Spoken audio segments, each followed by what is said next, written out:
Oh, hello. What are you doing here? This isn't a planned video. Oh, well, since you're here, yes, the Cliff BT-01 is going off to the winner, which is George Stewart.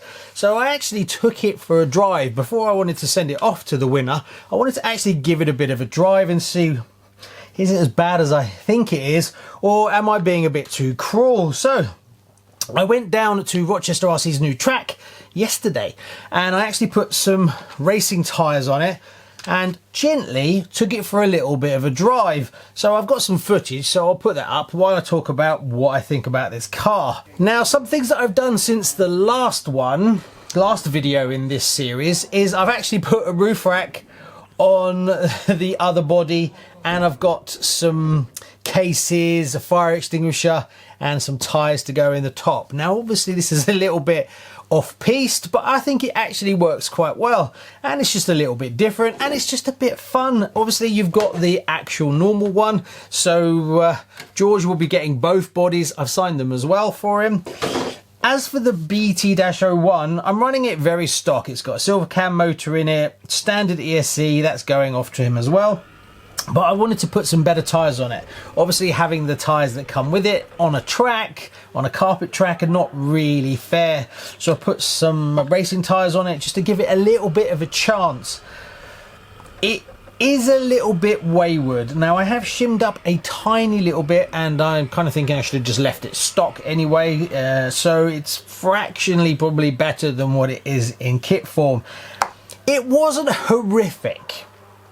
I'll give it that. It wasn't horrific, but it wasn't brilliant either. Now, I haven't actually dialed in anything else. It's built as per the kit says, apart from the tyres, like I mentioned before. It's okay. So from that and the footage that you're probably looking at right now, yes, you can improve it. It's not a total dead duck, not worth it.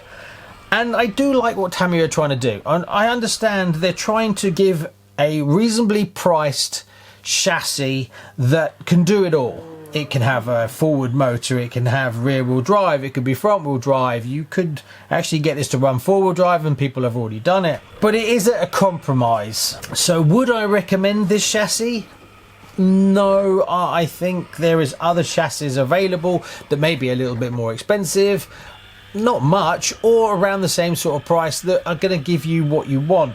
Yes, you won't have as many options of what you're going to do, but realistically, how often are you going to chop around running it front wheel drive and then you're going to run it rear wheel drive? I think you'll kind of set it up how you want it yourself, which is probably going to be rear wheel drive. Maybe you might do the mod to make it four wheel drive, but then why not just buy a four wheel drive car that's going to be way better anyway? Would I recommend this over a TT02? No, I think you'd be better off getting a TT02 if I'm honest. Yeah, I think with the hop-ups and things like that, you can dial that car in quite easily. Now, if you're just going to poodle around out in the street, no, I would probably still say get a TT02 or maybe something a little bit better than that. So there you go. That's my kind of feelings of this car. I think if you're willing to put the effort in and shim it all up, and then maybe a few hop-ups, the steering was a little bit odd. It's a little bit grabby. It needs a little bit of work. So if you like the idea of a challenge to kind of improve the chassis, then you might get something out of a BT-01. But if you're thinking about going racing, yeah, you probably want to skip on by this one. Anyway, thanks very much for everybody who's taken part in this one. Now, the question I want to put to you is, what would you like me to get on the show next month? Because what I'll do is I'll take the raffle money that you've all put into this one and I'll put it into the next content for next month. Now I've got quite a lot backed up, so I need to get a move on and start building a few other kits like my B7, the gold pans here. Also I've got my Trick Bits YZ10R, that's got to be built as well as I've got my Max Slash to do something with, and a Gorgon. So as you can see, I'm backed up a lot, but I'd like to reinvest this money into more content for you. So what do you want to see? Comment below. Thanks very much. See you on the next one. Bye bye.